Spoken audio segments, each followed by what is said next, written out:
El Centro Virtual Isaacs de la Universidad del Valle presenta La Palabra en Radio, un espacio para la literatura, el arte, la cultura, la poesía, novedades editoriales, charlas con escritores. La Palabra en Radio, domingos 10 de la mañana por Univalle Estéreo. Dirige y presenta Darío Henao Restrepo. La Palabra en Radio.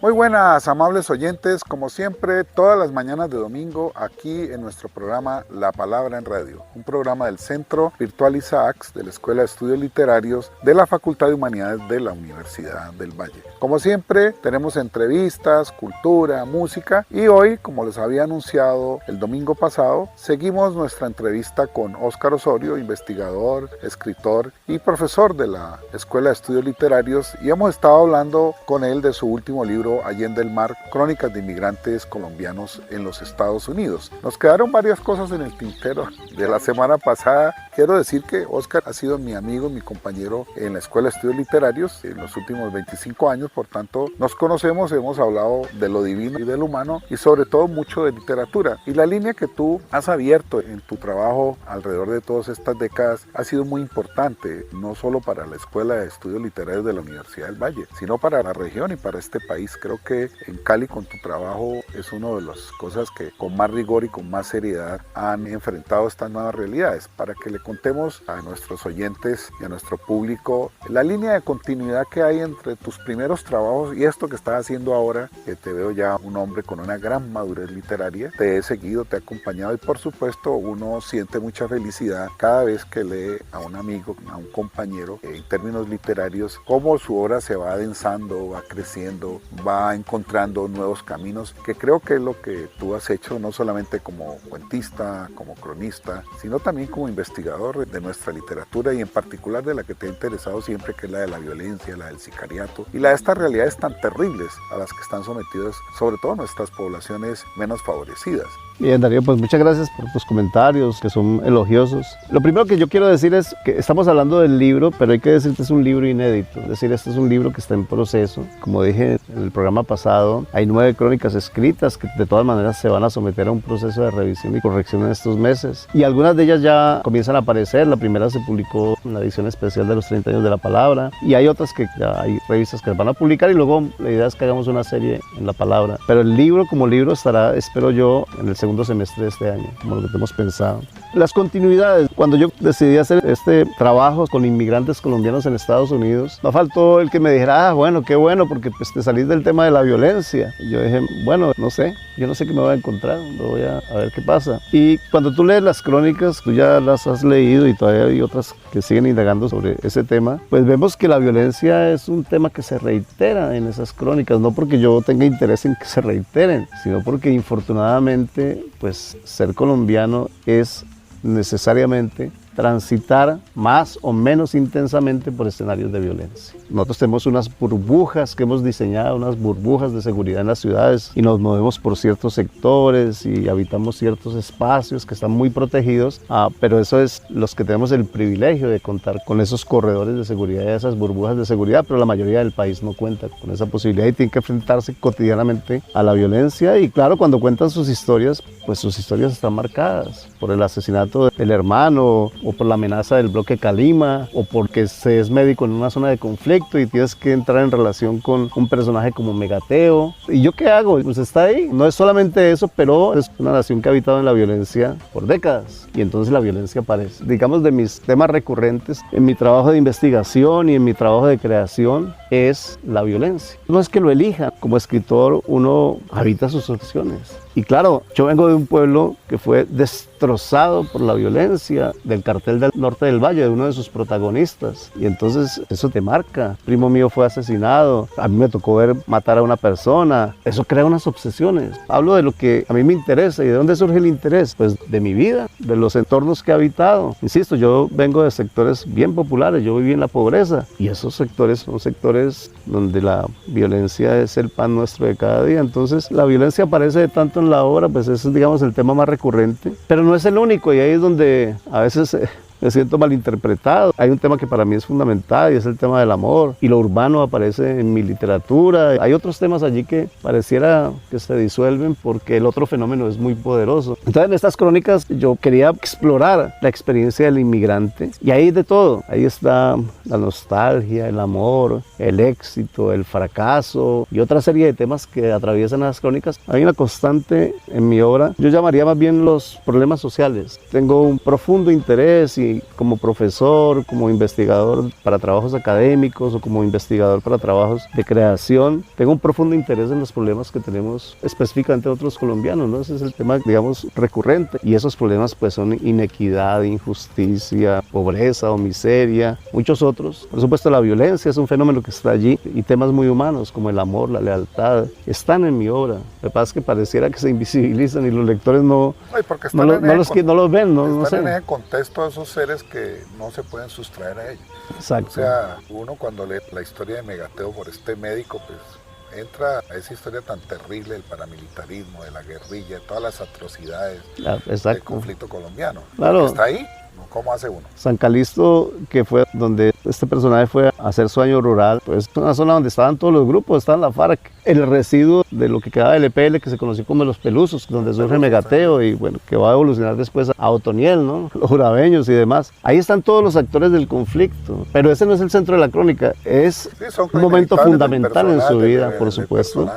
Pero la crónica enfatiza mucho más el proyecto Terraza, ¿no? La música y lo demás. Son temas que a veces se invisibilizan. Por ejemplo, hay una crónica que es la primera crónica del libro tal como está organizado hasta ahora, que se titula Una inmensa tristeza. Que es preciosa. En esa crónica el tema es el abandono y todo lo que eso implica, el abandono del padre, de la madre, de los hermanos, del Estado, el abandono. Un ser humano sometido al abandono en todas sus expresiones, pues ¿qué ocurre con él? Lo que le queda, incluso cuando alcanza el éxito económico, es siempre habitar el mundo desde una inmensa tristeza. Ahí hay un montón de temas. La violencia, por ejemplo, ejercida sobre las mujeres. Esta mujer es sometida a ser golpeada por todas sus parejas como si fuera algo natural. Incluso hay una escena terrible donde casi que la matan. Bueno, está el tema de su incursión en la ilegalidad, el trabajar con dólares falsos, incluso un encarcelamiento que tuvo. Está la relación con sus hijos, cómo ella es una madre absolutamente comprometida con el futuro. Todo eso está ahí porque pues, esa es la historia de los colombianos. Claro, aparece la violencia en algún momento del texto. Yo creo que eso está en toda mi obra. Ahora en la última novela me estoy cuidando mucho, acabo de terminar porque no se ha publicado. ¿Cómo va a titular si podemos ver? Pues hasta ahora se titula Despojos del Edén. Trato de equilibrar mucho más las historias para retratar el país en todas sus variantes, no solamente en la violencia, pero la violencia es por supuesto el eje, porque es a través del asesino en serie que se articula toda la historia. Esos son los temas, Darío. Yo creo que mis temas son amplios, los más recurrentes creo yo, los problemas sociales de una manera más general, y hay un tema fundamental que es el del amor. De hecho hay un libro de cuentos que se titulan La porfía forzosa, que son historias de amor. Ahora, claro, al interior de esas historias de amor hay violencia intrafamiliar porque infortunadamente en este país, bueno, es una constante casi humana, diría yo. Digamos, las desavenencias muchas veces conducen a la violencia, ¿no? Entonces, en una sociedad sometida a un patriarcado tan brutal como el que tenemos, ese patriarcado genera unas violencias psicológicas, institucionales, personales, intrafamiliares sobre la mujer, y eso aparece pues en las crónicas porque es inevitable, porque es parte de lo que somos. Pero el tema de esas crónicas es el amor, pero no se señala mucho cuando comentan mi obra. Yo creo que son muchos. Aquí, en esas crónicas, como son colombianos, pues todos esos temas están ahí, casi que resumidos. Todos los temas que han atravesado mi trabajo como investigador y como creador aparecen de una manera más o menos completa en estas crónicas. Yo diría es casi como si fuera un resumen porque es Colombia.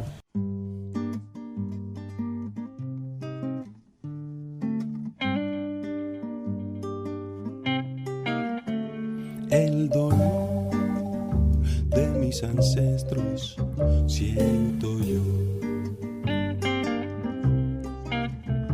El dolor de mis ancestros siento yo. Bueno, hay una cosa que yo conozco por muchos relatos que tú has hecho y es tu origen. Tú naces en la Tulia, vienen acá en condiciones muy difíciles. Es toca no solamente la violencia más reciente del periodo del narcotráfico, sino hay rezagos de la violencia federal conservadora. Quiero que hagamos una reflexión de lo que eso ha significado en tu vida como escritor. Fíjate, Darío, que hay una crónica que alguna vez la profesora María Eugenia, infortunadamente murió hace pocos meses, nos invitó para hacer un evento en la universidad que tituló ella Escritores en su tinta. Y entonces propuso que presentáramos un relato, un cuento, pero que además presentáramos un texto que diera cuenta, digamos, de los orígenes de esa experiencia estética. Entonces yo escribí allí una crónica que titulé El escritor frente a la violencia. Eso se leyó allí, lo grabaron y se puso en la plataforma de Casa de Letras. En esa crónica cuento exactamente, desarrollo la pregunta que tú me haces. Yo vivía en un pueblo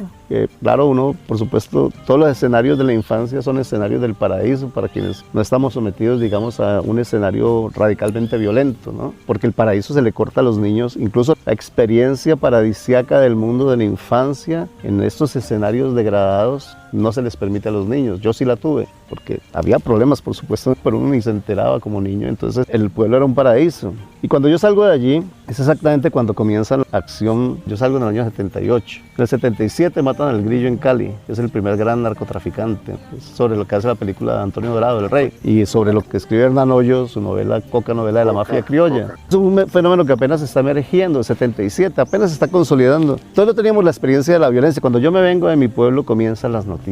Y de hecho ya no pudimos volver al pueblo por muchos años, porque era muy peligroso y porque muchos de nuestros amigos se habían constituido en sicarios al servicio del narcotraficante de la región, que era un miembro muy importante del cartel del norte del Valle. Bueno, aparecieron las cocinas de alcaloides, las masacres de familias, muertos todos los días, el miedo como una constante. El paraíso se convierte en un infierno y creo que para mí eso fue, pues, digamos, una experiencia fundadora de mi interés literario. Es decir, cuando yo me instalo en la literatura, esa experiencia de la expulsión del paraíso por la violencia es una experiencia que define profundamente mi hacer literario, pues por los temas sociales que planteamos ahora. Llegué a un barrio popular, en una gran pobreza. El cuento que da lugar al título del libro se llama La Casa Negada, y ahí yo hago una somera descripción del popular, porque la Casa Negada era la casa del popular, donde nosotros vivíamos, una casa sin puertas, en un pasillo, era un corredor separado por unos muros, una casa con un techo lleno de cucarachas, una pobreza realmente muy fuerte. Nosotros nunca tuvimos, digamos, un día sin comer, siempre tuvimos por lo menos una comida al día, pero mi papá era un profesor de pueblo, profesor de la Tulia, pues tuvo que quedarse allá porque no lo trasladaron. Es muy triste. Mi mamá trabajaba en una fábrica de ropas y por supuesto esos sueldos no alcanzaban para mantener 5 hijos. ¿Cómo mantiene 5 hijos en una? No más, no más.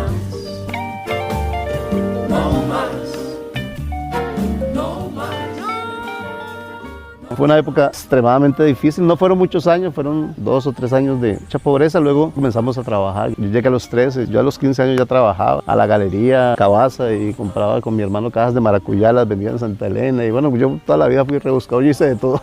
Mis hijos se ríen mucho cuando les cuento las historias. Entonces conocí pues esos sectores sociales, viví enseguida, la cuadra siguiente quedaba la isla, lo que llaman una olla, un barrio de maleantes. Tú no podías pasar allá. Ahí conocí yo lo que son las fronteras invisibles entre los barrios. O sea, usted no podía pasar para allá. De esa cuadra usted no podía pasar porque ponía en riesgo su vida. Bueno, claro, todo eso va generando una visión del mundo. Luego, cuando entro a la universidad, la literatura de la violencia que trabajamos allí me interesó y por ahí me fui yendo tratando de ver cómo esas obras interpretaban eso que yo había vivido. Y luego yo también quise interpretarlo en mis propias ficciones. De alguna manera, cuando yo produzco obra crítica sobre una novela de la violencia, de alguna manera estoy interpretando esa novela, pero estoy interpretando mi propia historia, inevitablemente. Y eso es como el origen. Creo que en la crónica digo una cosa que es cierta. La violencia comienza en el año 46, la violencia con mayúscula en 65. Sería el eje, que es el nacimiento de las 3 grandes guerrillas colombianas, el M-19 de las FARC y el ELN. El 65 es el año de mi nacimiento. Yo nazco cuando termina la violencia para muchos académicos de los años 50, pero se inicia la violencia que tenemos ahora. Es el año eje de esas 2 violencias. Y ahí nací yo, es decir, nací en la aterradora violencia de los años 50, la violencia política, pero esa agonía de esa violencia es el nacimiento de la violencia porque aparece el primer gran actor de esa violencia, que es las grandes guerrillas. Y pocos años después, cuando me vengo de mi pueblo a los 13 años, ya ha entrado el otro gran actor, que es el narcotraficante, con estructuras criminales ya muy poderosas, que es el otro gran actor de la violencia, y ahí paga pues lo que nos ha tocado. En esa crónica yo cuento con detalle por qué mis obsesiones con el tema de la violencia. Tengo muchos otros intereses. Yo siempre he dicho, porque quienes nos hemos dedicado por años, bueno, en el caso mío por décadas ya, a explorar esa literatura y a hacer literatura de la violencia y crónica de la violencia y bueno y demás, siempre hemos recibido una mirada un poco sesgada, como esto está haciendo una cosa menor. Pero también creo profundamente en que uno puede hacer literatura de la violencia. No es una obligación hacerlo, pero es una elección que para mí, en mi caso, es virtuosa, que es deseable, que está, insisto, en los intereses de cada autor. Hay gente que se interesa en otras cosas. Un autor colombiano que no escribe sobre la violencia, pienso yo, que ha decidido hacer un poco la vista al lado. Y eso a mí no me parece que esté mal, son sus intereses. Cada cual tramita sus obsesiones y esas obsesiones le permiten escoger ciertos temas. Yo lo que creo es que lo que habría que hacer es dejar de estigmatizar la literatura de la violencia como buena o mala literatura por el tema. Esa literatura hay que juzgarla por la realización, cómo se ha tratado, es decir, por la forma y no por el tema. Entonces, que usted no escribe literatura sobre la violencia en un país profundamente violento, bueno, es una decisión del autor, ¿por qué se va a juzgar eso? Que usted solo escribe literatura de la violencia, bueno, pues es una decisión del actor, ¿por qué se va a juzgar eso? Juzgue cómo está escrito.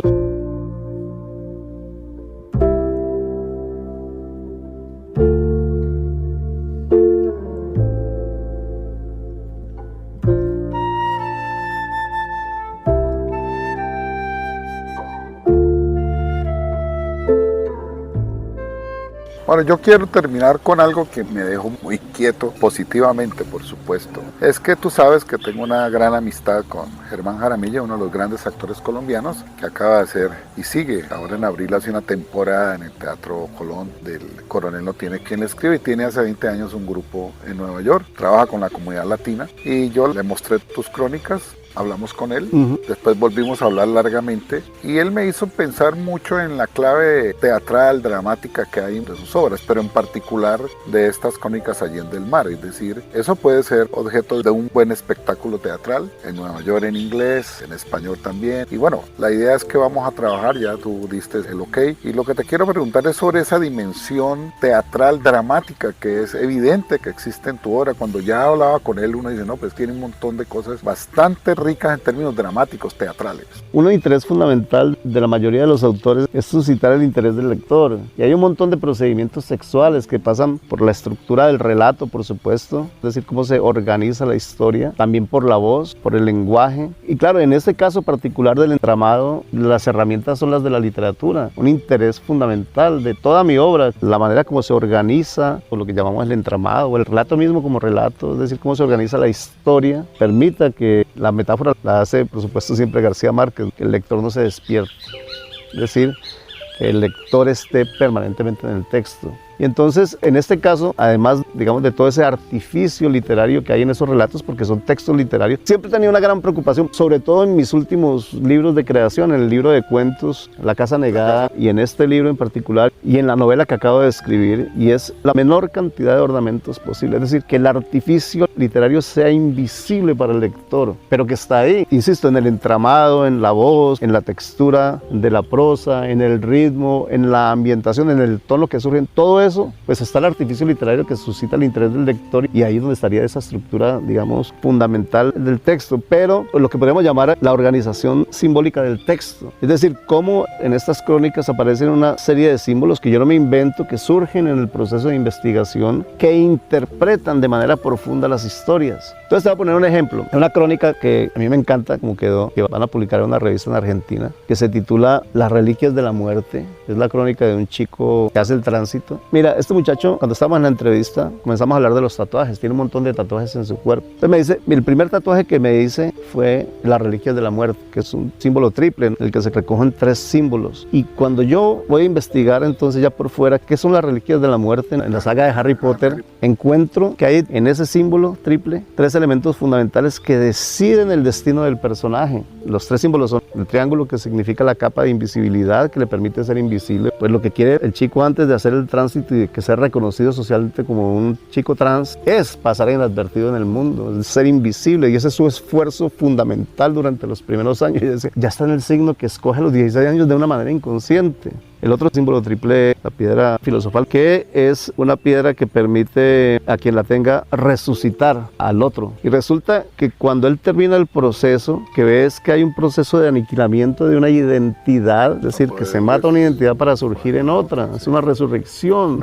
Y el tercero es la varita de Sauco, que le permite al portador vencer en todos los combates, y él es un vencedor. Toda la historia de él es un vencedor. Entonces, en un símbolo que elige a los 16 años está marcado su destino, él no lo sabe. Cuando él lee la crónica, este muchacho se quedó pasmado, porque es que ese símbolo lo interpreta profundamente. De eso está lleno el texto. Ahora, que si el lector los va a encontrar o no los va a encontrar, pues no sé, a veces los lectores pasan muy por encima de los textos, pero ese es otro elemento fundamental, digamos, de lo que nos permite la literatura con estos trabajos de no ficción.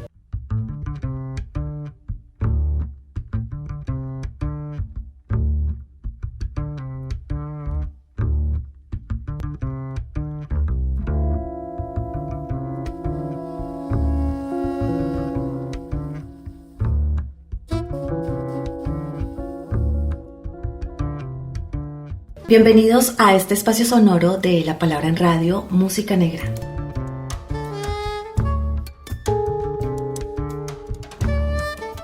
Nuestro artista musical es el Colectivo Colombia, desarrollando Soplo de Río. Este álbum es lanzado en el año 2003 por Antonio Arnedo, es de herencia caribe y fusiona el sonido mestizo del norte a través del porro y la cumbia, creando este encuentro con el Pacífico con la tradición de Hugo Candelario.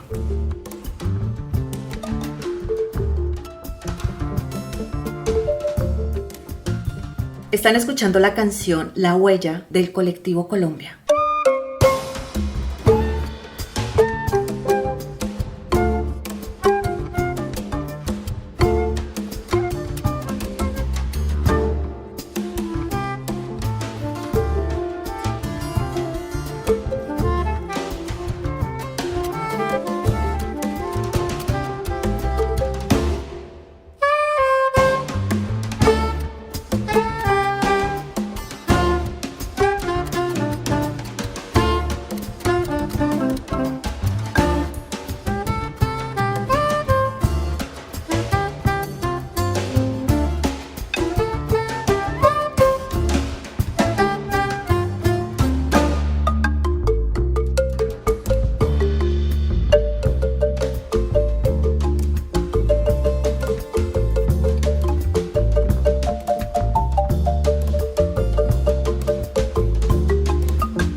Bueno, hemos conversado aquí en La Palabra en Radio con el escritor investigador Óscar Osorio de su último libro y de su estética y de su perspectiva literaria, y es muy grato siempre tener a Óscar aquí en La Palabra. Te agradezco muchísimo. Darío, muchas gracias a ti. Agradezco a todos los oyentes, Shirley Sae Mosquera en la producción general, y a nuestro ingeniero de sonido, quien les habla, Darío Henao Restrepo. Les desea un buen resto de domingo y los espero aquí la próxima semana en La Palabra en Radio 105.3 de la FM.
El Centro Virtual Isaacs de la Universidad del Valle presenta La Palabra en Radio, un espacio para la literatura, el arte, la cultura, la poesía, novedades editoriales, charlas con escritores.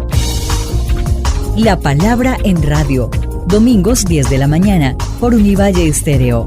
Dirige y presenta Darío Henao Restrepo. La Palabra en Radio.